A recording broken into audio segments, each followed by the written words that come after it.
सच्चिदानंद संबोध पूर्तये ब्रह्ममूर्तये सुधास्मृत समाश्लिष्ट नेत्रांतरस्फूर्तये नमः। आप्यायन्तु ममाङ्गानि वाक्प्राणचक्षुश्रोत्रं मतो बलमिन्द्रियाणि च सर्वाणि सर्वं ब्रह्मोपनिषदम् अहं ब्रह्म निराकुर्याम् मा ब्रह्म निराकरोद निराकरणमेऽस्तु तदात्मनि निरतेयोपनिषत्सु धर्मास्ते मयि सन्तु ते मयि सन्तु। ॐ शान्ति शान्ति शान्ति। ॐ तेने सितं पतति प्रेषितं मनः येन प्राणः प्रथमः प्रइतियुक्तः तेने सितां वाचमिमां वदन्ति चक्षुश्रोत्रं कौ देवो युनक्ति। श्रोत्रस्य श्रोत्रं मनसो मनो यद्वाचो हवाचं सौ प्राणस्य प्राणः चक्षुश्चक्षुरतिमुच्य धीराः प्रेत्यस्माल्लोकादमृता भवन्ति। न तत् चक्षुर्गच्छति न वाग्गच्छति नो मनः न विद्मो न विजानीमो यथैतद् अनुशिष्यात् अन्नदेव तद्विदिता दधो अविदिता दधि इति शुश्रूं पूर्वेषां येनस्तद्व्यात् चक्षुरे यद्वाचानभ्युदितं येन वाग्यभ्युद्यते तदेव ब्रह्म त्वं विद्धि नेदं यदिदम् उपासते यन्मनसा न मनुते येनाहुर्मनोमतं तदेव ब्रह्म त्वं विद्धि नेदं यदिदम् उपासते यच्चक्षुषा न पश्यति येन चक्षुंषि पश्यति तदेव ब्रह्म त्वं विद्धि नेदं यदिदम् उपासते यच्छ्रोत्रेण न शृणोति येन श्रोत्रमिदं श्रुतं तदेव ब्रह्म त्वं विद्धि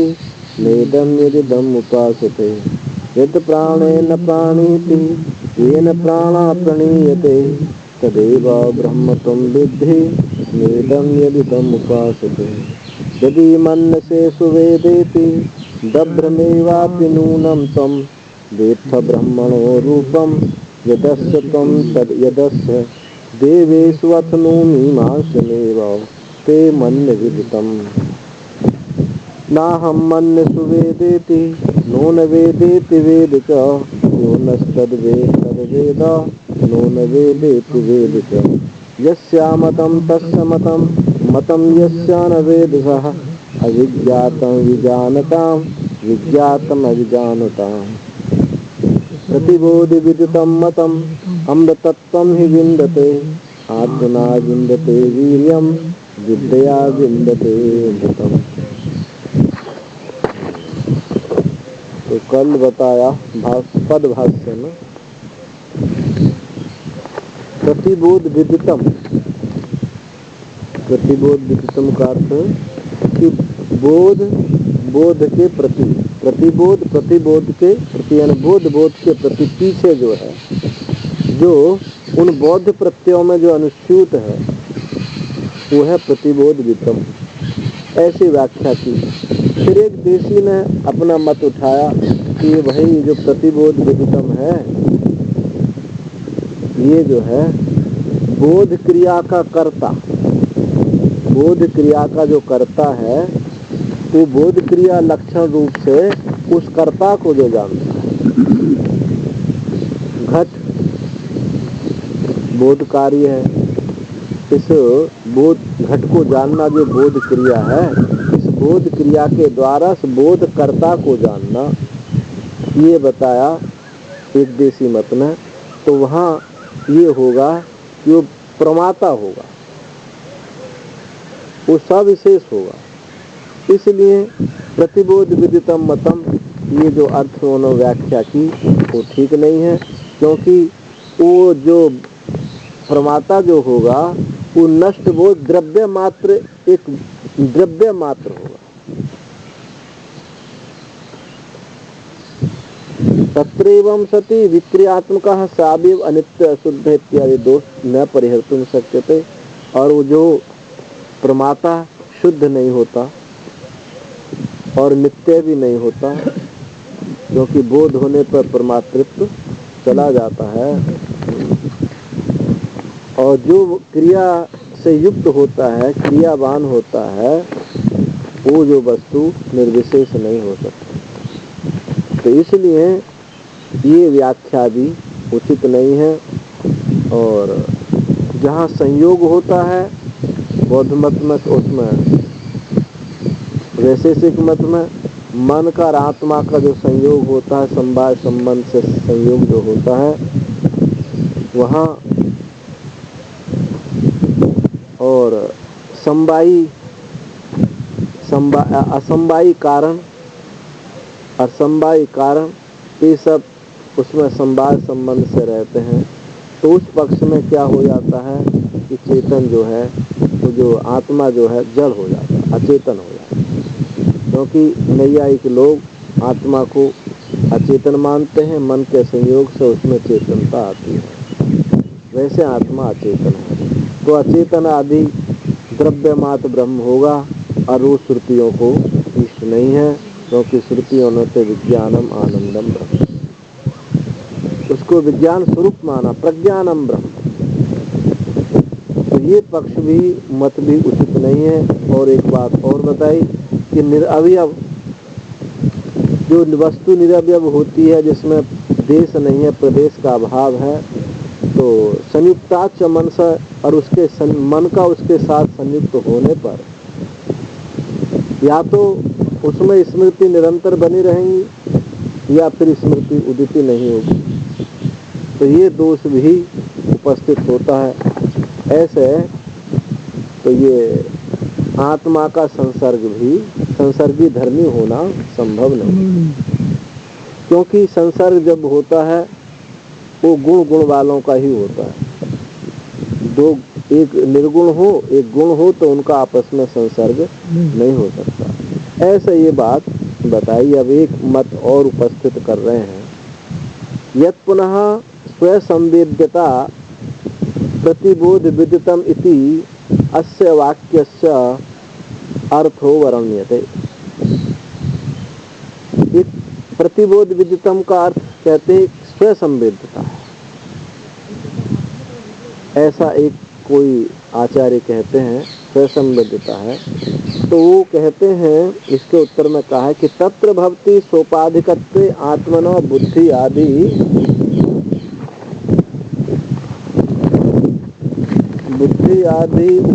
स्वरूपत्वेन भेदम परिकल्प्य आत्मना आत्मानं वेत्ति संव्यवहारः। आदि नहीं, बुद्धि उपाधि है। हाँ, बुद्धि उपाधि, ठीक है, बुद्धि उपाधि है। आत्मा का सोपाधिक होने पर ही बुद्धि उपाधि स्वरूपत्वेन भेद है। उस बुद्धि उपाधि में आत्मा को आरोप करके, बुद्धि उपाधि में स्वरूप रूप, बुद्धि उपाधि को आत्मा बुद्धि उपाधि में आत्मा को आरोप करके, ऐसी भेद की कल्पना करके अपने के द्वारा अपने को जानता है। ये जो बात आ गई, इससे ये बात निश्चित हो जाएगी कि वो आत्मा सोपाधिक है। इसमें आनंदगिरी ने कहा, टीकाकार ने कहा, यद वेद्यम तद वेदितु वेदनाच्च भिन्नम यथा घटादि। जो वेद्य वस्तु होती है, वो जानने वाले, जो वेदिता, जो जानने वाला है वेदितु, वो वेदिता के वेदन से, ज्ञान से वो भिन्न होती है। जो जानने वाली वस्तु होती है, वो जो जान रहा है उससे वो भिन्न होगी। जैसे घट जो है, जानने वाला अलग होता है और जाने वाला घट अलग होता है। तो ये इति व्याप्ति विरोधात, कि जानने वाला और जाने वाली वस्तु, ज्ञाता दिए को मतलब। हाँ, ज्ञाता गे, तो वहाँ स्वसंवेद्यता कैसे हो सकती है? स्वसंवेद्यता अपना ही द्वारा अपने को जाने, अपना ही द्वारा अपने को जाने। जैसे संवेद्यता तो वहाँ अपने द्वारा अपने को जानना, ये बात बन नहीं सकती। कोई कहे कि अपने पैर कंधा पर रखकर चलो तो नहीं चल सकता। तो ऐसे सूर्य प्रकाशित होता है, तो जो कहते हैं सूर्य में क्रिया, वहाँ क्रिया नहीं है, वो प्रकाश स्वरूपता। जब स्वसंवेद्य स्वरूपता होती है तब स्वसंवेद्यता होती है। और अपने में कोई चीज आरोप करके मैं स्वसंवेद्य हूँ, ऐसा नहीं होता। तो यहाँ कहा कि बुद्धि आदि उपाधि में बुद्ध्यादौ आत्मभावम आरोप्य, इस बुद्धि आदि में आत्मभाव का आरोप करके अपने द्वारा ही उसका वेद्यत्व जो कहा है, ये संभव नहीं होगा। तो वहाँ क्या आ जाएगी? सोपाधिकता आ जाएगी, निरुपाधिकता नहीं आएगी। तो बुद्धि तो कौन कौन सी चीज हो गई? साभास बुद्धि हो गई और अधिष्ठान चैतन्य। इनके सब में आत्मत्वम अध्यस्य, उस आत्मा को उसमें अभ्यास करके बुद्धि में मैं ब्रह्म हूँ, मैं ब्रह्म हूँ ऐसा आरोप करके जो उपहित अधिष्ठान चैतन्य है वो सोपाधिक होगा, निरुपाधिक वह नहीं होगा। क्योंकि बुद्धि वो शोधन नहीं हुआ है, तुम पदार्थ का शोधन नहीं हुआ। बिना शोधन करे हुए जो हम ब्रह्म का आरोप करते हैं तो वहाँ निरुपाधिकता नहीं आती। यही तो हो रहा है आज। शोधन तो हो नहीं पाता क्योंकि वैराग्य की न्यूनता है। वैराग्य से शोधन होता है, वैराग्य ना होने से शोधन हुआ नहीं। इस बुद्धि में ही ब्रह्म भावना करते हैं, तो बुद्धि में ब्रह्म भावना करने से वहाँ सोपाधिकता ही बन जाती है। जब शुद्ध त्वम पदार्थ होगा, शोधित त्वम पदार्थ होगा, उस शोधित त्वम पदार्थ में ये ब्रह्म भावना की जाएगी तो वहाँ एकत्व होगा। अब जो साभास बुद्धि में, अशोधित बुद्धि में जब ब्रह्म भावना होगी तो वहाँ थोड़ी देर को ऐसा लगता है कि हम तो भाई ब्रह्म हैं, हम ब्रह्म हैं, हम में कोई भेद नहीं है, कोई दुख नहीं है। लेकिन थोड़ी देर पीछे फिर ऐसे ही खड़ा होता है और ज्यादा वेग से खड़ा होता है दुख के रूप। स्वामी रामानंद जी कहते थे कि देखो, जब मैं कहता मैं ब्रह्म हूँ तो तुरंत शरीर पहले आ जाता है, मैं कहते ही शरीर आ जाता। अब शरीर में ब्रह्म भावना कैसे होगा? तो जब भी ब्रह्म भावना शरीर में जब होती है तो सोपाधिक है, अच्छी ठीक है, उपासना है, आंग्र उपासना, लेकिन वो ज्ञान नहीं। तो उसी अहंग्र उपासना का ही को कह रहे कि अहंग्र उपासना सोपाधिक होती है, तो शुद्ध निरुपाधिक नहीं होती है। यदि निरुपाधिक होती तो सद्य मुक्त होता, वो कालांतर में मुक्त क्यों होगा? आई बात समझो नहीं है? तो सोपाधिकत्व, आत्मा के सोपाधिकत्व में बुद्धि आदि उपाधि स्वरूप से जो भेद कल्पना करके अपने द्वारा अपने को जानता है, ये व्यवहार होता। आत्मना एव आत्मानम पश्यति, अपने द्वारा ही अपने को देखता है। स्वयं आत्मनात्मानम वेत्थ तुम पुरुषोत्तमा, अपने द्वारा ही। अब यहाँ जहाँ गीता के श्लोक है वो, तो वहाँ भगवान के सोपाधिक ईश्वर के लिए ही कहा, निरुपाधिक के लिए नहीं कहा कि आप अपने द्वारा अपने को जानते हैं। प्रभु हम कैसे आपको जान सकते हैं? तो वहाँ उपसोपाधिक चैतन्य ईश्वर का ही निरूपण है, परंतु न तो निरुपाधिकस्य आत्मना एकत्वे स्वसंवेदिता परसंवेदिता वा असंभवती। जो निरुपाधिक आत्मा है वहाँ में स्वसंवेदिता और परसंवेदिता संभव नहीं। ना स्वसंवेदिता संभव है, ना परसंवेदिता संभव। ये संवेदन स्वरूप है, क्योंकि वो तो संवेदन स्वरूप है, सूर्य प्रकाशित होता है। तो वहाँ ये क्रिया नहीं होती। स्वयं सूर्य स्वयं प्रकाश है। स्वयं जो संवेदन स्वरूपता होती है वहाँ ये नहीं कहा जा सकता कि वो स्वयं संवेद्य है और या पर संवेद्य है। स्वयं अपने को जानता है या दूसरे के द्वारा दूसरे को जानता है या दूसरे से स्वयं जाना जाता है, ये संभव नहीं। संवेदनांतर अपेक्षा च न संभवती है, किसी दूसरे संवेदनता की उसको अपेक्षा नहीं होती है। सूर्य को किसी दूसरे की अपेक्षा सूर्य की नहीं है जो उसको प्रकाशित करे। यथा प्रकाशस्य प्रकाशांतर अपेक्षा न संभव, जैसे एक प्रकाश को दूसरे प्रकाश की अपेक्षा नहीं होती है, इसी प्रकार जो स्वसंवेद्यता कहेंगे तो वही सोपाधिक ईश्वर होगा, सोपाधिक आत्मा होगा। और सोपाधिक आत्मा को ये स्तुति नहीं कह रही है, क्योंकि अमृतत्व ही बिंदते, सोपाधिक आत्मा से अमृतत्व की प्राप्ति नहीं हो सकती। इसलिए प्रतिबोध विदितम मतम का अर्थ स्वसंवेद्यता भी नहीं है, कि दूसरा पक्ष रखा। अब इसी में एक स्वसंवेद्यता को लेकर के ही बौद्ध मत किया, क्योंकि बौद्ध भी आत्मा को स्वसंवेद्यता कहते हैं, पर संवेद्यता वो भी नहीं कहते। क्षणिकम क्षणिकम नष्टम नष्टम दुखम दुख, वो एक आत्मा क्षणिक उत्पन्न होता है, एक क्षण रहता है और नष्ट हो जाता है। अब उस आत्मा को किसी दूसरे ने नहीं देखा, किसी दूसरे ने नहीं देखा तो स्वसंवेद्य हो गया ना होगा। जो कोई दूसरे ना देखा तो स्वसंवेद्य। तो बौद्धों का जो स्वसंवेद्यता है अब उस पर विचार करते हैं। बौद्ध पक्षे स्वसंवेद्यतायाम तू क्षणभंगुरत्वम निरात्मकत्वम च विज्ञानस्यात्।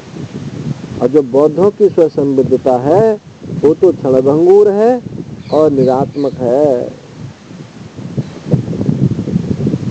निरात्मक विज्ञान स्वरूप, निरात्मक भी है और विज्ञान स्वरूप भी है। अब ऐसा उनका विज्ञान है तो विज्ञान स्वरूप, परंतु क्षणभंगुर है, नष्ट हो जाता है, ऐसा उनका विज्ञान। जिसको आप बुद्धि कहते हैं उसी ने आत्मा कहा। बौद्ध वो जैसे बुद्धि क्षण एक क्षण उत्पन्न होती है, रहती है, नष्ट हो जाती है, हाँ, अब फिर दूसरी उत्पन्न होती है, दूसरी बुद्धि का पहली बुद्धि के साथ कोई संबंध नहीं। तो इससे हमको मदद क्या मिली? जिसको वो आत्मा कहता है उसको हम यहाँ वैराग्य कहते हैं। जिसने बौद्ध जो आत्मा जिसको कहा है हम उसको वैराग्य कहें। क्यों? क्षणिकम क्षणिकम, क्षणिक में उत्पन्न होता है संसार दृश्य प्रपंच और क्षण भर रहकर नष्ट हो जाता है और दुख देने वाला दुख दोषान। हाँ, वो आत्मा में वो दुख रूप मान, हाँ, ये गलती है। दुख रूप है, क्षणिक मानते हैं, नष्ट मानते हैं। तो हम इस दृश्य प्रपंच को दुख रूप मानते हैं, क्षणिक मानते हैं, नष्ट मानते हैं। तो हमारे सहायक क्या होगा? उसने वैराग्य करा।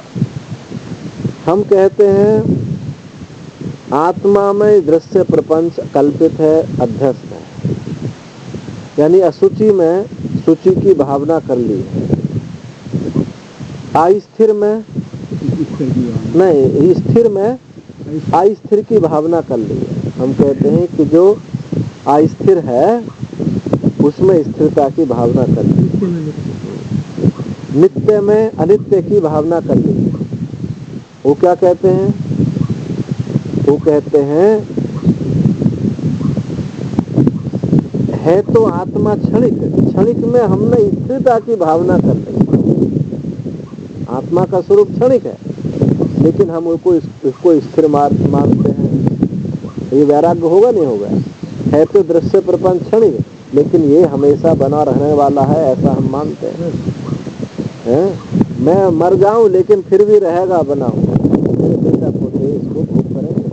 तो ये जो है अस्थिर में स्थिर की भावना, अशुचि में शुचि की भावना, ऐसा बौद्धों ने बताया। तो ये सिद्धांत ठीक नहीं है। क्यों? श्रुति का इससे विरोध। श्रुति ने क्या कहा? नेहि विज्ञातुर विज्ञाते विपरिलोपो विद्यते अविनाशित्वा। विज्ञाता की विज्ञाति का कभी परिलोप नहीं होता, दृष्टा की दृष्टि का कभी परिलोप नहीं होता। वृत्ति का परिलोप होता है, दृष्टि का नहीं।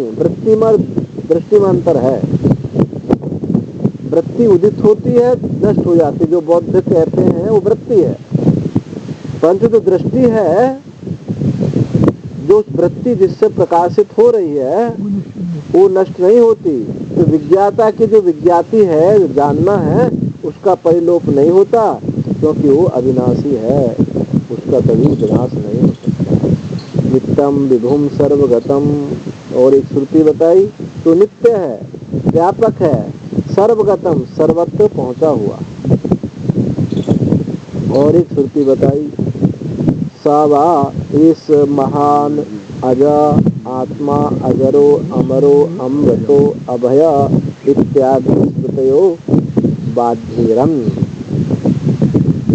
सावा निश्चित रूप से, यहाँ बा जो शब्द लग रहा हो ना, ये अथवा के अर्थ में नहीं है।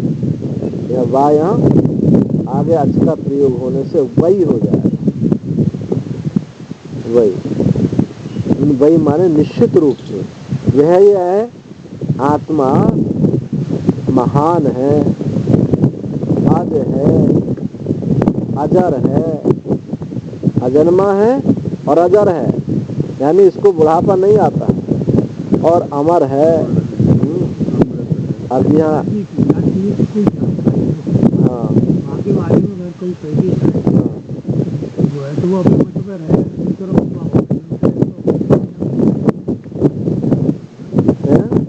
जानकारी ना तो वाली कल्पना क्या जैसे आत्मा तो अब मालिक बौद्ध कह रहे हैं तो लोग की बात तो सही मानी जाए, और कह रहे तो लोग की सही मानी जाए सकते जो काम। देखो बात ये है, बहुत सारे मत ही इसलिए खड़े हो गए कि अपनी अपनी बौद्ध अपनी अपनी मति से माने। परंतु अब आपके गुरु जी कहें, आपके गुरु जी कहें, आप कहें कि हमारे गुरु तत्व जानिए, हमारे गुरु तत्व जानिए, पूरक सब कहते हैं। कोई ऐसा नहीं है, वो सब कहते हैं हमारे गुरु तत्व जानिए। पर ये कसौटी क्या है कि ये तत्व जानिए, सब कह रहे हैं, और उसकी कोई कसौटी तो होगी। अब वो कसौटी यही है, अपौरुषे श्रुति। अपौरुषे श्रुति से उसकी अनुभूति मिलती है, तो तत्व ज्ञान। अब जो श्रुति से अनुभूति नहीं मिलती है, तो फिर वही श्रुति उसको कहती है कि ये अपसिद्धांत है। वहाँ ये बात नहीं कही कि वो ज्ञान जो हिंदू को होगा और किसी को नहीं हो सकता, ऐसा श्रुति जो है सार्वभौम है, सबके लिए है। अब मुसलमानों में वो मंसूर हुए, मंसूर ने कहा अनहलक मैं खुदा हूँ, ये उसको अनुभव हुआ। जो आपका वेदांत प्रतिपाद्य अनुभव है, उसने कोई वेदांत श्रवण नहीं किया, कोई पूर्व पूर्ण उदित हुआ और अंतःकरण की एकाग्रता अंतर्मुखता पर जो है उसकी जिज्ञासा पर उसको अनुभव हो गया अनालक। अब मुसलमानों ने उसको सूली पर चढ़ा दिया, मार दिया, खुदा बनता है, ये खुदा बनता है तो मार दिया उसको। लेकिन हिंदुओं ने उसका आदर किया, क्योंकि भले ही उसने वेद शास्त्र आदि नहीं पढ़े थे, लेकिन उसकी अनुभूति आपके श्रुति से मेल खाती। अब यदि बौद्धों भगवान बुद्ध का तो कुछ मिलता नहीं है, उनके बाद के लोगों ने लिखा है, नहीं उन्होंने कोई दर्शन जो है ना बाद में लिखे। इसलिए बौद्ध के विषय महत्व, उनकी जो उसको देखते हैं, आसन की सिद्धि देखते हैं, उनकी निष्ठा को देखते हैं, तो उन पर कोई भी प्रश्न लक्षण नहीं लगाता, क्योंकि ऐसे लक्षण महापुरुष में ही मिलते। लेकिन उनका जो शास्त्र है, उनके 4 चेला हुए, चारों ने अलग अलग बौद्ध मत उपस्थित कर दिया, चारों में भिन्नता है, तो आपकी श्रुति सिद्धांत से वो मेल नहीं खाता। इसलिए कह सकते हैं कि ये अपसिद्धांत है। हमारे पास अपौरुषेय वेदवाणी है, इसी से हमारी महत्ता है। किसी महात्मा ने ये बात कह दी तो बात मान्य नहीं है। वो महात्मा की वाणी, जो महात्मा ने कहा, यदि श्रुति से मिल गई है तब तो मान्य है, और नहीं तो कुछ कैसे ही। कल मैंने सुनाया था ना एक महात्मा के विषय में, जो जंगल में हरिद्वार वहाँ रहते थे। हाँ, इतना तपस्वी महात्मा, सिद्धि उद्योग की दृष्टि से देखा जाए तो जंगली जानवरों के बीच में ऐसा रहता, मक्खी मच्छर भी उसको छूते भी नहीं, ना कोई कुटिया है, ना कोई छत है, बरसात में भी कोई छाया के नीचे नहीं सोता, बैठता है, एक कटिवा ओढ़ता, एक ऊपर बांध रखता है, बस कुछ नहीं, ऐसी घास में रहता है। और वहाँ जहाँ रहता है वह इतना टाइगर चीता है, कितनों को चट कर गए हो।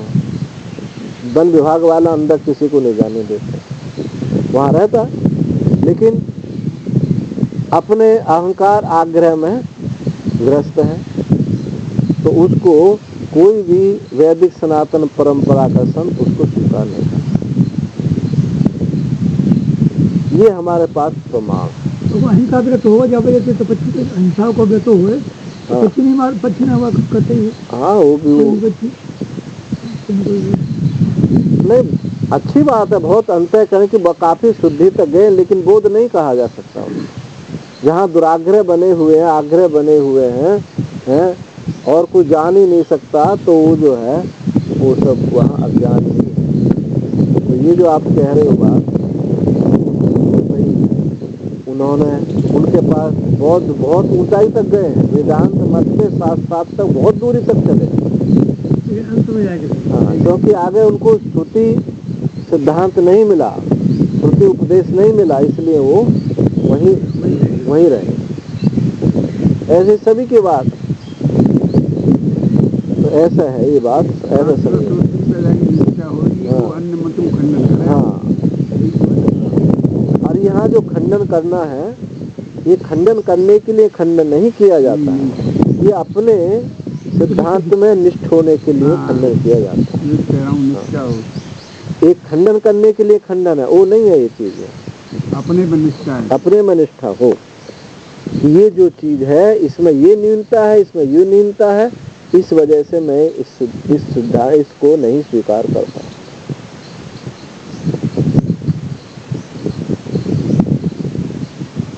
तो अजर है, अमृत है, अभय है इत्यादि श्रुति, ये सब बाधित हो जाएंगे। फिर एक सिद्धांत और कहा, एक मत और एक व्याख्या प्रतिबोध विदितम की एक व्याख्या और करी। यत् पुनः प्रतिबोध शब्देन निर्निमित्तो बोधः प्रतिबोधः यथा सुषुप्तस्य इति अर्थ परिकल्प्यन्ते। जो फिर प्रतिबोध शब्द से एक अर्थ और करते हैं कि निर्निमित्त बोध, बिना प्रमाण वृत्ति निरपेक्ष, प्रमाण वृत्ति के निरपेक्ष जो बोध है, वो बोध जो है, जैसे सुषुप्ति किसी प्रमाण से प्राप्त नहीं हुई। आपको जो गहरी निद्रा हुई, आपने कोई प्रयास किया था किसी प्रमाण के विषय में? बिना प्रमाण के जो आपको प्राप्त हुआ है, वो जो सुषुप्ति है, उसकी कल्पना की जाती है, वो भी उचित नहीं है, क्योंकि बिना बोध का लक्षण यह है, लक्षण प्रमाणाभ्याम वस्तु सिद्धि। लक्षण हो और प्रमाण हो, उससे लक्षण प्रमाण से जो तत्व जाना जाएगा वही जाना जाएगा। यदि आप कोई बिना किसी प्रमाण के, बिना किसी लक्षण के आपको वो चीज प्राप्त हुई है, तो वो प्राप्त ना हो करके कोई स्थिति प्राप्त हुई।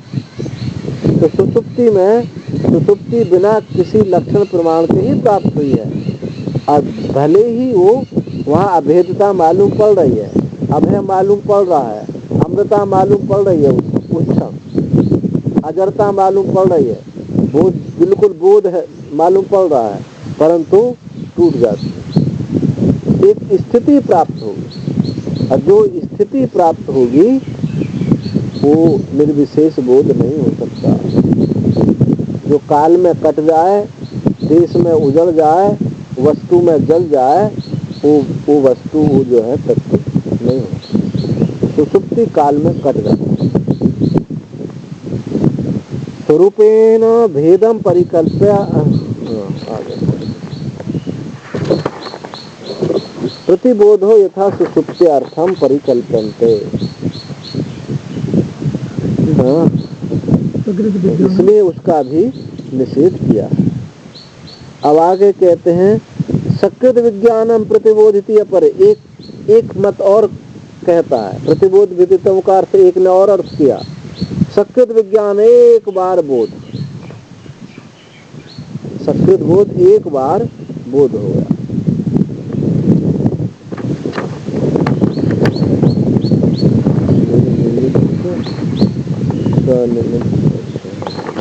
वो जो सकृत विज्ञान है उसको कैसे समझो?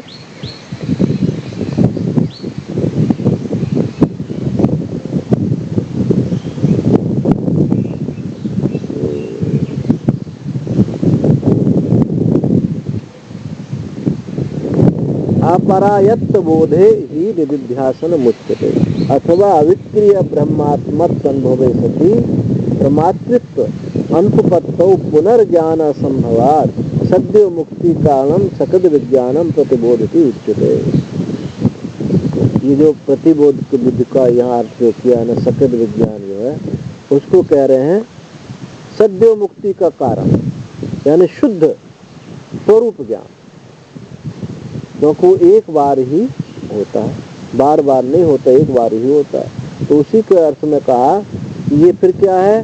अपरायत्त बोधे ही निदिध्यासन मुच्यते। निदिध्यासन कहा कि जो अपरायत्त बोध है, कि किसी दूसरे के अधीन बोध नहीं है, अथवा अविक्रिय ब्रह्मात्मत्व अनुभवे सति, अविक्रिय ब्रह्मात्मा का अनुभव होने पर प्रमातृत्व अनुपपत्तौ, प्रमाता सिद्ध ना होने पर पुनर्ज्ञान संभव ना होने से वो सत्य मुक्ति का कारण ये सकृत विज्ञान होगा।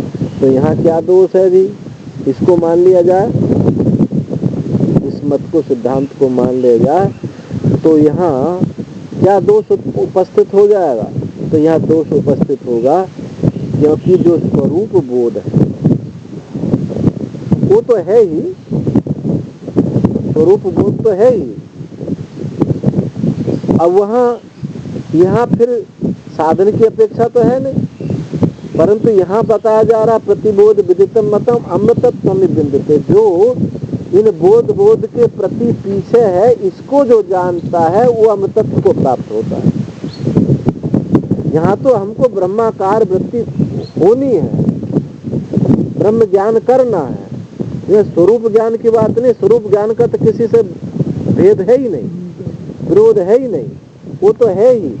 तो वो व्याख्या भी यहाँ उचित नहीं होगी।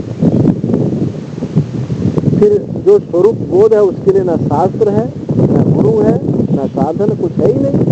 अब यहाँ जो बात कही जा रही है वो बोध के प्रति, उस बोध को, बोध के प्रति जो बोध है उसको जानो, जिससे अमृतत्व की प्राप्ति होगी। तो यहाँ ये निदिध्यासन कहा जाएगा, निदिध्यासन कहा जाता है।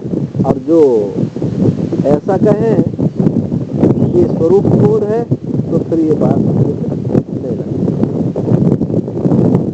निर्निमित्त आगे कहा कि निर्निमित्त सानिमित्त सकृद असकृद व प्रतिबोध ये भी सहा। ये जो है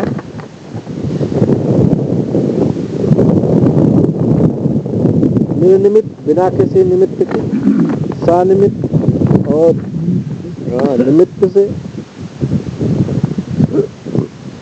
और एक बार अनेक बार जो प्रतिबोध जो है उससे अमृतत्व की प्राप्ति होती है। प्रतिबोध एविष, जो ऐसा कहते हैं तो अमृतत्व अमर धर्मम स्वात्मनि अवस्थानम मोक्षति यस्माद् विन्दते लभते। वो प्रतिबोध ही तो है। हम इसमें विवेचन से कोई हमारा मतलब नहीं है कि सकृत है असकृत है, सनिमित्त है निमित्त, इससे मतलब नहीं है, क्योंकि पूर्वोक्त प्रतिबोध जो है वो मुमुक्षु आत्मा में अवस्थित रूप अमृतत्व को प्राप्त करता है। वो मुमुक्षु के लिए कहा जा रहा है, ना हमको स्वरूप बोध से मतलब है, न सनिमित्त से मतलब है, न निमित्त से मतलब है। यहाँ तो प्रतिबोध शब्द मुमुक्षु के लिए अपने आज स्वरूप की स्थिति के लिए है, और उसी अवस्थित आत्मरूप से ही वो अमरत्व को प्राप्त हो, अमर धर्म को प्राप्त हो। अपनी आत्मा में अवस्थान रूप जो अमर भाव है वो मोक्ष को प्राप्त होता है। यथोक्तात् प्रतिबोधात् प्रतिबोध विदितात्मकात् तस्मात् प्रतिबोध विदितम इति मतम इति अभिप्राय। यथोक्त प्रतिबोध से, इस प्रतिबोध विदितात्मकात्, प्रतिबोध विदित आत्मा से जो प्रतिबोध विदित है यही वास्तव में ज्ञान है। जो प्रतिबोध से, प्रतिबोध विदितात्मकात्, प्रतिबोध जो ज्ञान स्वरूपता है उससे ये प्रतिबोध हुआ है, ज्ञान हुआ है, बोध के प्रति बोध हुआ, ऐसा ये मत, यही अभिप्राय है। बोधस्य ही प्रत्यगात्मा आत्मविषयत्वं च मतम अमृतत्वे हेतु, क्योंकि बोध का जो प्रत्येक आत्मा, बोध का जो साक्षी है, बोध प्रत्यय का जो साक्षी है वो आत्म विषय ही यहाँ ज्ञान है। इन बौद्ध प्रत्ययों का जो साक्षी है प्रत्येक आत्मा, वो आत्म विषय यही ज्ञान है, और उसी वही अमृतत्व में हेतु है, उसी से ही अमृतत्व की प्राप्ति है। नहीं आत्मनो अनात्मत्व अमृतत्व भवति, क्योंकि आत्मा का, आत्मा से अनात्मत्व अमृतत्व भवति। आत्मा की अनात्म रूपता उसके मोक्ष का कारण नहीं हो सकती। आत्मा की जो अनात्म रूपता है वो मोक्ष का कारण, अमृतत्व का हेतु नहीं हो सकती। इसलिए आत्मत्वाद आत्मनो अमृतत्वम निर्निमित्तम एवं, इसलिए आत्मा होने के कारण आत्मा से अमृतत्व हो बिना किसी निमित्त के ही प्राप्त होता है। आत्मा होने के कारण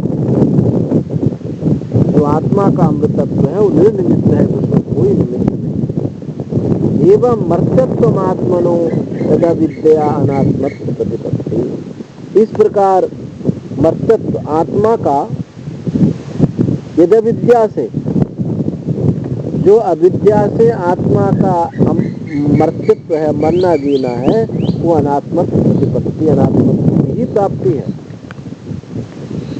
अविद्या से जो आत्मा में अपने को मरना जीने वाला मानता है, कैसे मानता है? अविद्या से, अज्ञानता से। किसी अज्ञानता के कारण अपना वो मर्त्यत्व मानता है, ये अनात्मत्व की प्राप्ति है। हम कहें भले ही कि हम आत्मा है, लेकिन आत्मा नहीं है, क्योंकि अपने को मरने जीना वाला मानते हैं। और आत्मा क्या है? जो अपने को मरने जीने वाला ना माने, अमृतत्व। आत्मा के बोध में अमृतत्व होता है। कथम पुनः यथोक्तया आत्मविद्या अमृतत्वम विद्यते। यथोक्तया जो कहा आत्मविद्या से अमृतत्व प्राप्त होता है, तो ये किस प्रकार कहा जाता है? जो अभी कहा कि आत्मविद्या से ही अमृतत्व की प्राप्ति होती है, तो किस प्रकार से प्राप्ति होती है? तो कहते हैं आत्मना स्वेन स्वरूपेण विन्दते लभते जीवन। आत्मा अपने स्वरूप से वो प्राप्त करता है वीर्य को, बल को, सामर्थ्य। अब दो चीज है इस श्रुति में, देखो, आत्मना विन्दते वीर्यम, विद्या विन्दते अमृतम। आत्मना विन्दते वीर्यम, आत्मा से अपने द्वारा वो उस अमृतत्व की सामर्थ्य प्राप्त कर लेता है। कितना ही आप ब्रह्म विद्या का उपदेश किया जाए, और होता है महात्मा लोग सुनाते रहते हैं, निरंतर वेदांत सुनाते रहते हैं, परंतु उनको अमृतत्व की प्राप्ति नहीं होती है। क्यों? वो स्वयं जानना नहीं चाहते हैं। वो स्वयं चाहे तो विद्या काम करेगी, अरे हम स्वयं ना चाहें तो कैसे ही महान गुरु हों, कितने भी अच्छा व्याख्यान करके आपको समझाएं, तो भी वो अमृतत्व की प्राप्ति नहीं होगी। तो वही बात यहाँ कही जा रही कि आत्मना स्वयं स्वरूप, अपने आत्म स्वरूप से ही वो प्राप्त करता है, बल को, सामर्थ्य को प्राप्त करता है। धन सहाय मंत्र औषधि तपो योग कृत वीर्यम मृत्युम न शक्नोति अभिभवितुम अनित्य वस्तु कृतत्वा। अनित्य वस्तुकृत होने के कारण ये जो धन है, धन की सहायता, मंत्र औषधि तप योग जप, ये सब जो है तो उस मृत्यु को अभिभव करने के लिए की सामर्थ्य नहीं रखते, उस मृत्यु को मिटाने की सामर्थ्य नहीं रखते हैं। क्यों? अवस्तु कृतत्वा, अनित्य वस्तु कृतत्वा, अनित्य वस्तु कृत। मंत्र भी औषधि भी सब अनित्य वस्तु है, इसलिए उनित्य वस्तु की प्राप्ति। आत्मविद्या कृतम तु वीर्यम आत्मने विन्दते न अन्य इति न अन्येन इति। तो अन्य साधनत्वात् आत्मविद्या वीर्यस्य तदेवं वीर्यम मृत्युं शक्नोति अभिभवितुम्। महाराज जी से योग तप बल मृत्यु को टालने की सामर्थ्य नहीं है।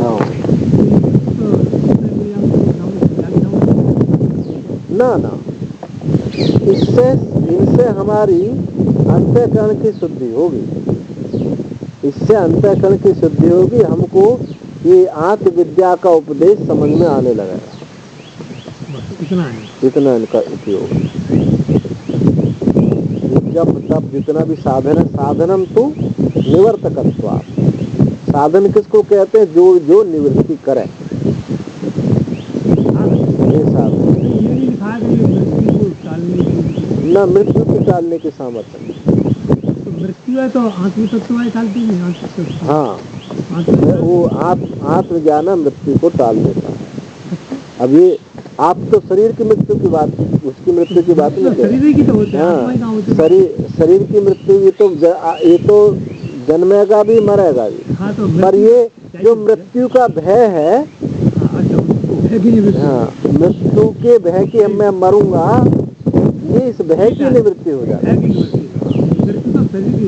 मृत्यु शरीर की होगी, ये सबकी होगी, इसका भय उसको। मृत्यु का वो है तो जन्म न हो, वो है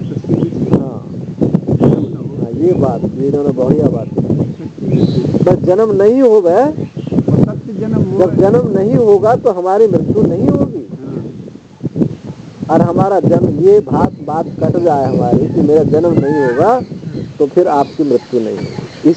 जिस शरीर में ये अनुभव हुआ उसकी तो मृत्यु हो जाएगी शरीर की, लेकिन फिर आगे जब जन्म नहीं होगा तो मृत्यु कहाँ से होगी? माँ के पेट में वो फिर वो नहीं आएगा।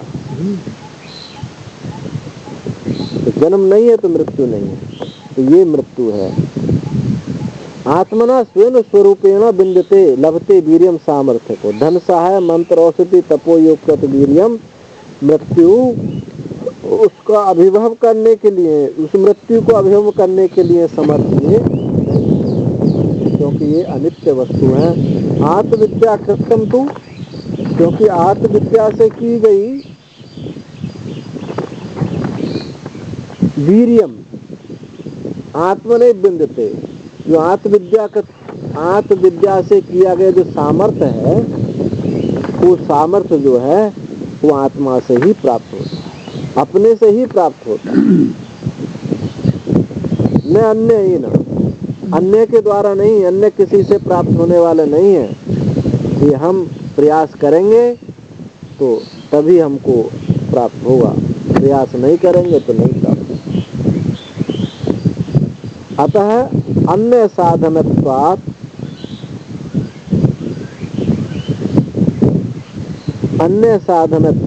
आत्मविद्या वीर्यस्य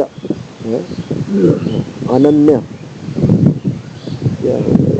नान्य अतो अनन्य अनन्य साधनत्वात् अनन्य साधन होने से आत्मविद्या वीर्यस्य कोई और साधन ना होने, आत्मविद्या वीर्य का कोई और साधन नहीं है। तदेव वीर्यं मृत्युम शक्नोति अभिभवितुम, वही सामर्थ्य जो है मृत्यु को का विभव करने की सामर्थ्य रखता है। आत्मवीर्य जो है यही मृत्यु को जीतने की सामर्थ्य रखता है। यतः क्योंकि एवं अविद्या आत्मकतम वीर्यम आत्मने विन्दते, क्योंकि इस प्रकार आत्मविद्याकृत जो वीर्य है वो आत्मा से ही प्राप्त होता है। अतः विद्या आत्मविषया विद्यते, इसलिए विद्या से आत्मविषया विद्या से ही वो अमृतत्व की प्राप्ति होती है। अपने से वीर्य प्राप्त होता है और आत्मा से अमृतत्व की प्राप्ति, विद्या से अमृतत्व की प्राप्ति होगी। ये विद्या वही चरितार्थ होगी। अब ये दो अलग अलग करके बता दिया, पर ये दो अलग अलग करने पर एक हो करके हो जाता है। समझाने के लिए क्या है कि ये सामर्थ्य अपने से प्राप्त होगी और वो सामर्थ्य में ये विद्या जो जाती है तो अमृतत्व की प्राप्ति हो जाती है। अब जैसे कोई आदमी, उसकी प्रबल इच्छा है कि भाई हम तो बस वहाँ आश्रम पर जा रहे हैं, तो कुछ ना कुछ उसको साधन मिल जाता है। चाहे साइकिल मिल जाए, किसी की मोटरसाइकिल बैठ जाए या पैदल चले जाए, उसमें वो प्राप्त करना, उसमें सामर्थ्य उसको प्राप्त हो जाए, कोई साधन उसको अवश्य मिल जाए। यदि हम प्रयास ही ना करें तो फिर हम चुपचाप बैठे हैं, रोड पर खड़े हुए हैं और जाना चाहें, और हम बार बार मोटरसाइकिल वालों को देखते हैं, गाड़ी वालों को देखते हैं, हमको जाने की इच्छा है, तीव्र जिज्ञासा है, तो हमको कोई ना कोई बिठा कर ले जाएगा। और हम रोड पर खड़े हो गए हैं चुपचाप छुप कर, हमको कोई देखे नहीं, तो कौन आपको बिठाएगा कि आप वहां से उठा के आपको दूसरी जगह पहुंचाए। तो हमारी अपने से सामर्थ्य प्राप्त होती है और विद्या का उसमें पुट लग जाता है। विद्या जो जाती है तो अमृतत्व की प्राप्ति होती है। हाँ, विद्या विद्यते अमृतम, विद्या से अमृतत्व की प्राप्ति। हाँ, वो है आत्मना विद्यते वीर्यम, आत्मा से सामर्थ्य प्राप्त होती है, विद्या से अमृतत्व की प्राप्ति हो जाती है। ये दोनों मिलकर के एक ही हो जाती है। पता नहीं चलता फिर ये सामर्थ्य है, हाँ, ये विद्या।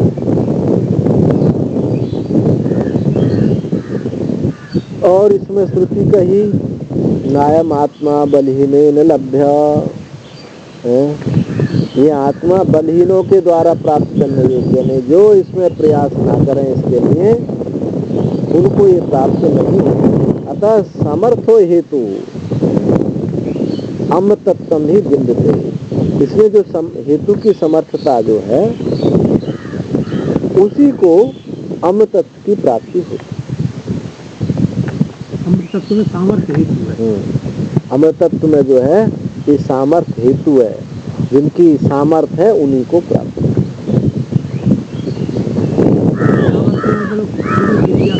हाँ, प्रबल जिज्ञासा कहो, यही ठीक है कि हम उसको प्राप्त करना चाहते हैं।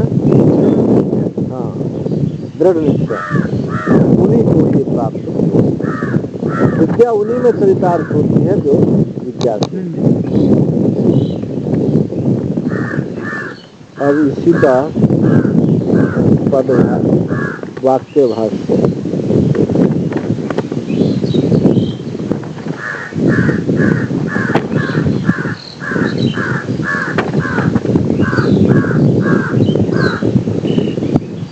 प्रतिबोध विदितम मतम इति दीप्सा सत्यानाम आत्म अवबोध द्वारत्वात् बोधम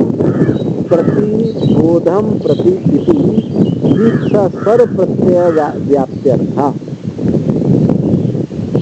जो मिल गया। हाँ, प्रतिबोध विदितम मतम जो है, ये जो मंत्र है, ऐसी ये दीप्सा है। दीप्सा किसको बोलते हैं? बार बार कहा जाना, बार बार कहा जाना। तो प्रतिबोध, प्रतिबोध बोध बोध के प्रति, अब दीप्सा होगी ना, बोध बोध के प्रति, ऐसी दीप्सा। ये दीप्सा जो है प्रत्यानाम आत्म अवबोध द्वारा, ये दीप्सा जो बोध बोध के, ये जो प्रत्ययों का, ये आत्मबोध का द्वार बन रही है, आत्मबोध का द्वार बन रही है। इसी से वो बोध प्राप्त होता है। बोध बोध जो एक वृत्ति हुई, फिर दूसरी वृत्ति हुई, फिर तीसरी वृत्ति हुई, ये जो दीप्सा हो रही है निरंतर, इन दीप्सा में जो अनुच्युत है वो उसको देखा जाए। इन भी अगर ये नहीं हो रही, दीप्सा नहीं है, तो सुषुप्ति है, कोई द्वार नहीं है, फिर उसको जाने। अव्यवहार्य तत्व में यदि वहाँ व्यवहार ना हो, किंचित व्यवहार नहीं है, तो निर्व्यवहार होने से जड़ता ही, अंधता ही प्राप्त होगी। तो इस व्यवहार से व्यवहार की निवृत्ति हो। ठीक, व्यवहार से व्यवहार की प्रवृत्ति तो संसार है, और व्यवहार, इस व्यवहार से व्यवहार की निवृत्ति ये ज्ञान है। तो उसी को कहा है कि दीप्सा प्रत्यानाम, दीप्सा प्रत्ययों का आत्म अवबोध द्वारत्वात्, आत्मबोध का द्वार होने के कारण बोधम प्रति दीप्सा सर्व प्रत्यय व्याप्त्यर्था। बोधम बोध के प्रति जो है तो सर्व प्रत्यय व्याप्त्यर्था, सब प्रत्ययों की तो ब्रह्म व्याप्ति बतलाने के लिए। सर्व प्रत्यय व्याप्त्यर्था माने उस ब्रह्म व्याप्ति बतलाने के लिए है। ब्रह्म सब में अनुसूत है, ये बतलाने के लिए। बौद्धा ही सर्वे प्रत्याह तप्त लोहवत् नित्य विज्ञान स्वरूपात्म व्याप्तत्वात् विज्ञान स्वरूप अपभाषा तद अन्य अपभाषाश्च आत्मा तद विलक्षणो अग्निवद उपलब्धते इति तेन ते द्वारे भवन्ति आत्म उपलब्धौ। अब इसको और स्पष्ट कर दिया। सर्व बौद्धा ही सर्वे प्रत्यय, तो सब बौद्ध प्रत्यय है। बौद्ध प्रत्यय सब बुद्धि के जो अलग अलग वृत्ति हैं, ये सब प्रत्यय लोहवत, तप्त लोहवत, आग में लोहा डाल दिया, तपा हुआ लोहा, अब वो जो है अग्नि उसमें अनुस्यूत हो गई, व्याप्त हो गई।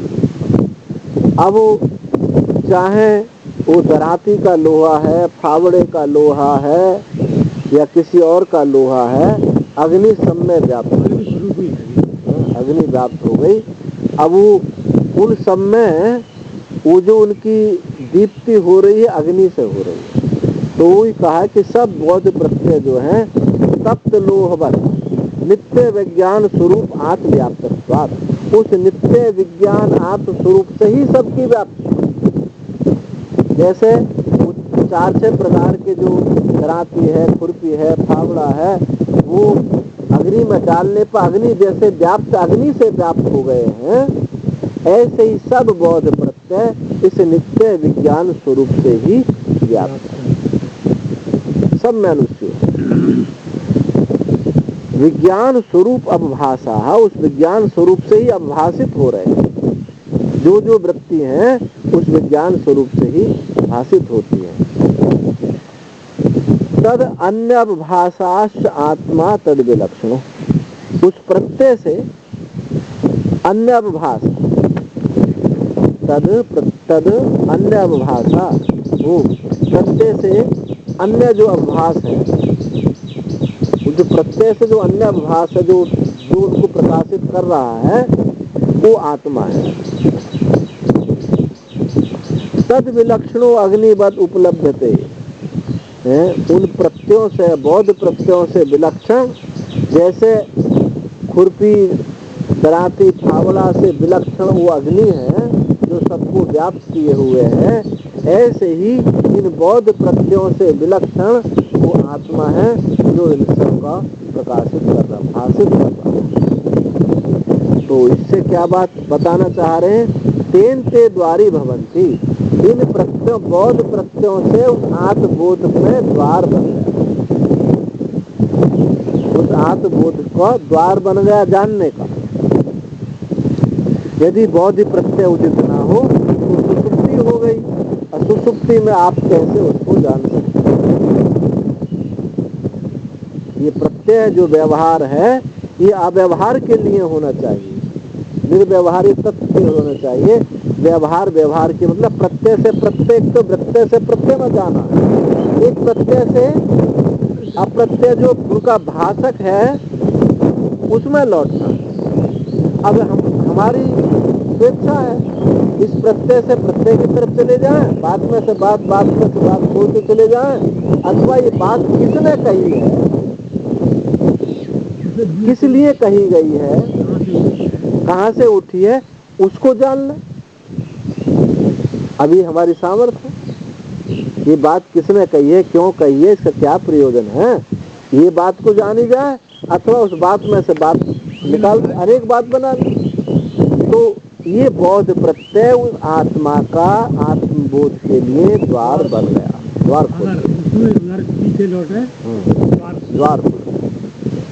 तो तस्मात् प्रतिबोध अवभास प्रत्यगात्मतया यद विदितम तद ब्रह्म तदैव मतम ज्ञातम तदैव सम्यक ज्ञानम यत् प्रत्यगात्म ज्ञानम न विषय विज्ञान। इसलिए प्रतिबोध, प्रतिबोध अवभास प्रत्यगात्म रूप से, प्रतिबोध अवभास, बोध बोध प्रतिबोध, उस प्रतिबोध अवभास प्रत्यगात्म रूप से वह ब्रह्म भली प्रकार विदित हुआ। तद ब्रह्म, वही ब्रह्म है, वही मतम ज्ञातम, वही बोध है, वही ज्ञान है, और वही सम्यक ज्ञान है। यह तो प्रत्यगात्म विज्ञानम, जो प्रत्यगात्म विज्ञान है यही ज्ञान है, न विषय विज्ञानम, ये विषय विज्ञान ज्ञान नहीं। विषय विज्ञान माने बौद्ध, बौद्ध प्रत्यय ज्ञान नहीं है, इन बौद्ध प्रत्ययों का प्रकाशक ज्ञान। आत्मत्वेन प्रत्यगात्मानम ईक्षत इति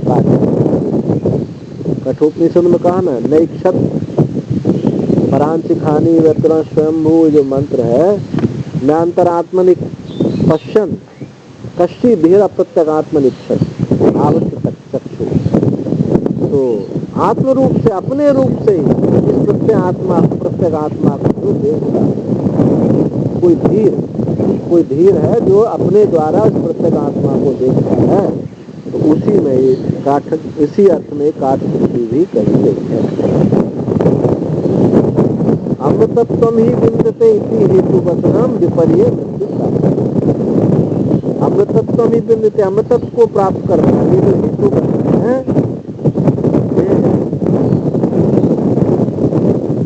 ये अमृतत्व को प्राप्त करता है, उस विद्या के द्वारा अमृतत्व को प्राप्त करता है, ये हेतु वचन है। और विपर्य मृत्यु प्राप्त, इसका जो विपरीत ज्ञान है, विपरीत जो ज्ञान है वो जो है मृत्यु की प्राप्ति कराता है।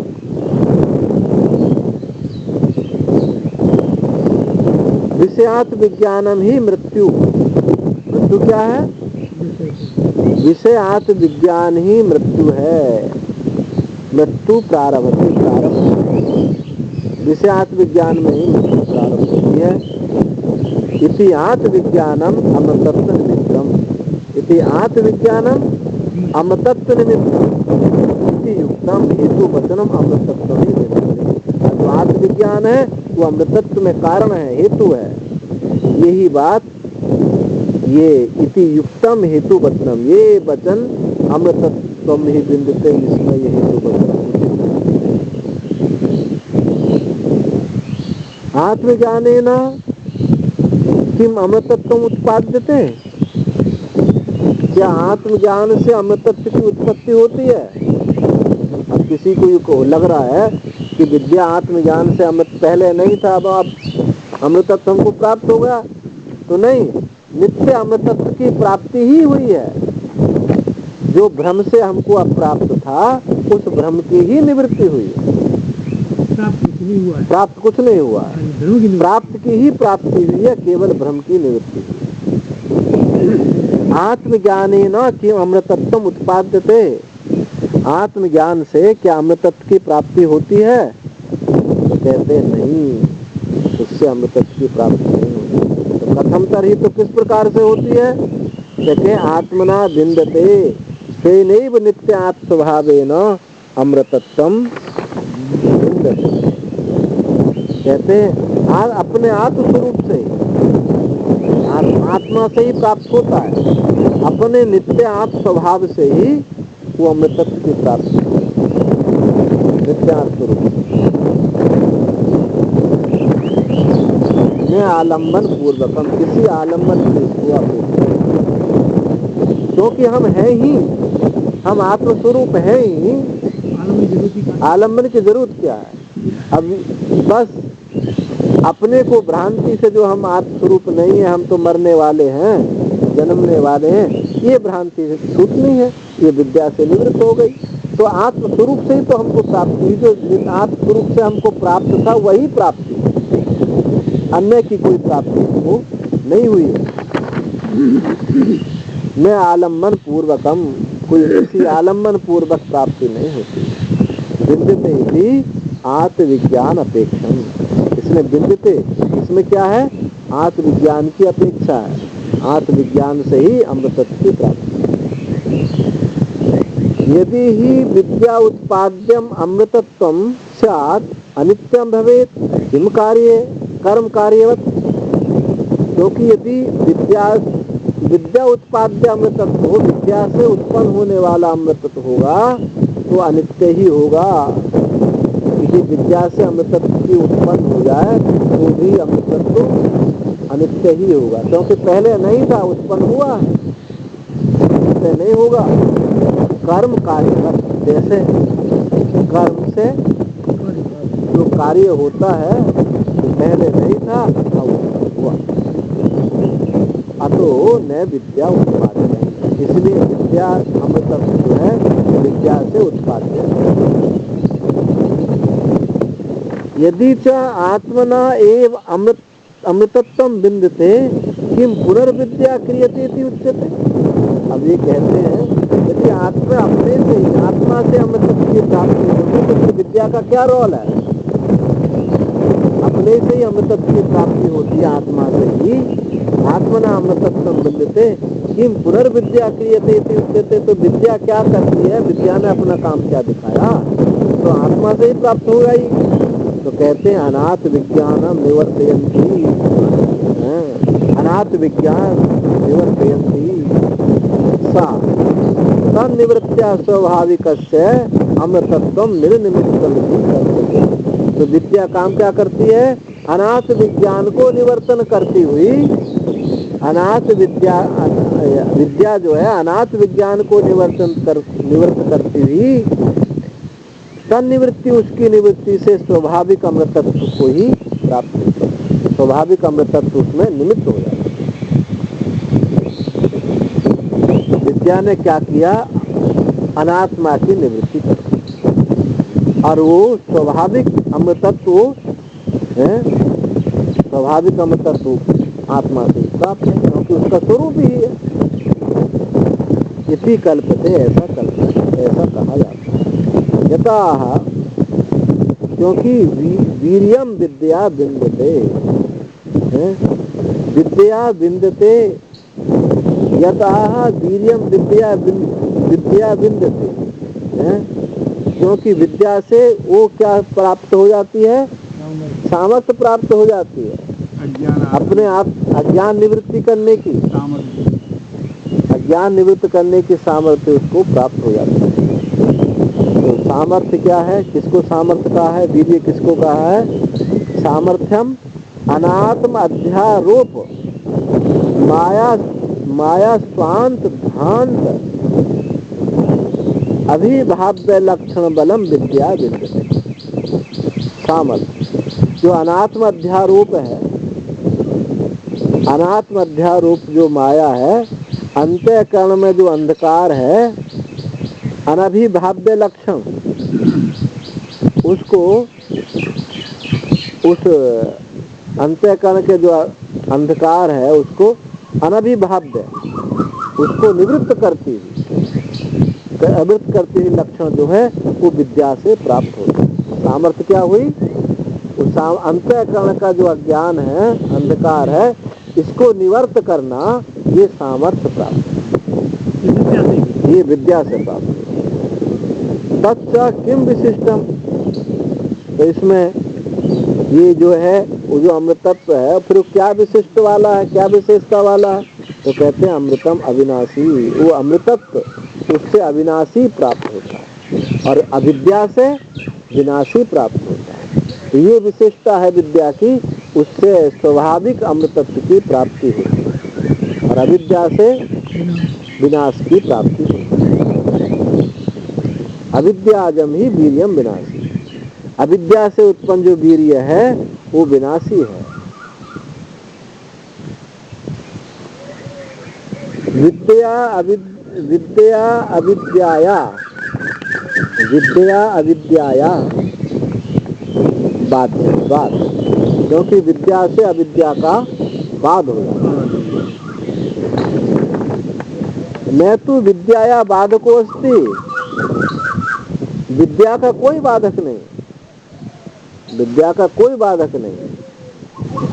इसलिए अतः इति विद्याजम अमृतत्वम वीर्यम, इसलिए विद्या से उत्पन्न जो अमृत है, जो सामर्थ्य है, इसलिए विद्या से ही जो सामर्थ्य उत्पन्न हुई है वो अजन्य है, अजन्मा है, अविनाशी। अतो विद्या अमृतत्व निमित्तम मात्रम भवति, इसलिए विद्या अमृतत्व निमित्त मात्र होती है। अमृतत्व उसका स्वाभाविक है, विद्या से उसमें निमित्त बनती, यानी अनात्मा को निवृत्त करती है, इसलिए इतना निमित्त अविद्या का है। और नायमात्मा बलहीन न लभ्य अथर्वण, ये श्रुति भी कहा कि बलहीन के द्वारा ये आत्मा प्राप्त करने योग्य नहीं है, प्राप्त नहीं किया जा सकता। लोके विद्याजमेव बलम अभिभवति न शरीर आदि सामर्थ्य यथा हत्यादि। लोक में भी देखा गया है कि जो विद्या से उत्पन्न जो बल है, वही अभिभवती, वही किसी को दबा सकता है। बुद्धि से काम लेता है आदमी, वही दबा लेता है, और जो केवल बल से काम लेता, शरीर बल से, वो दबाता नहीं है। तो लोक में जो विद्या से उत्पन्न बल है वही अभिभव वाला होता है, न शरीर आदि सामर्थ्य में राष्ट्रीय आदि, हाथी आदि का, हाँ, हाथी आदि में की सामर्थ्य नहीं, शरीर आदि सामर्थ्य। और वो एक छोटा सा बैठा हो पीलवान, उसको हाथी को बस में कर लेते, बड़े बड़े बलवानों को बुद्धि बस में कर लेती है। अथवा प्रतिबोध विदितम मतमिति, एक और बताते हैं अर्थ, सकृद एव अशेष विपरीत निरस्त संस्कारेण स्वप्न प्रतिबोधवद यद विदितम तदैव मतम ज्ञातम भवति। तो और इसका एक अर्थ और करते हैं कि प्रतिबोध विदितम मतम से एक बार संपूर्ण विपरीत प्रत्यय निरस्त संस्कार के द्वारा स्वप्न प्रतिबोधवत, जैसे स्वप्न से जाग गए, जिस क्षण हम जागे उसी क्षण समस्त स्वप्न के जो प्रत्यय हैं, संस्कार हैं, सब निरस्त हो गए, सब मिट गए। तो विदितम, यद विदितम, जो विदित है वही मत ज्ञात है, ऐसा एक व्याख्या है। और एक व्याख्या और है, अथवा गुरु उपदेशा प्रतिबोधा, गुरु का जो उपदेश है वही प्रतिबोध है। तेन वा विदितम मतम, उससे ही वो ज्ञात हुआ है कि उभयत्र प्रतिबोधन शब्द प्रयोग अस्ति, दोनों जगह प्रतिबोध शब्द का प्रयोग है।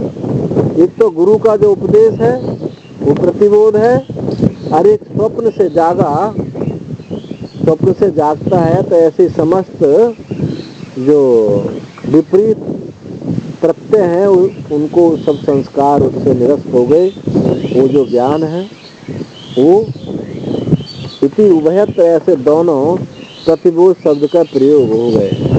सुसुप्त प्रतिबुद्धो और गुरुना प्रतिबोधिता, एक सुसुप्ति से जागे हुए के समान और गुरु का उपदेश, ये दो बोध प्रत्यय हैं, प्रतिबोध विदितम है। पूर्वम तु यथार्थम, ये दोनों हैं, परंतु जो हम पहले कह के आए थे बोध के प्रति जो सब में व्याप्त है वो ही व्याख्या ज्यादा उचित है। ये भी इनकी व्याख्या ये भी ठीक है, परंतु वो ज्यादा गहराई तक पहुंचती है। जब ये बात कही जाएगी बौद्ध प्रत्यय में देखो उसको, तो दृष्टि हमारी सीधी वहां लौटेगी। तो इससे प्रतिबोध विदितम मतम, ये ऐसे उसको इस प्रकार से बोध उसको हो जाएगा। ओम पूर्णमदः पूर्णमिदं पूर्णात् पूर्णमुदच्यते पूर्णस्य पूर्णमादाय पूर्णमेवावशिष्यते। ओम शांति शांति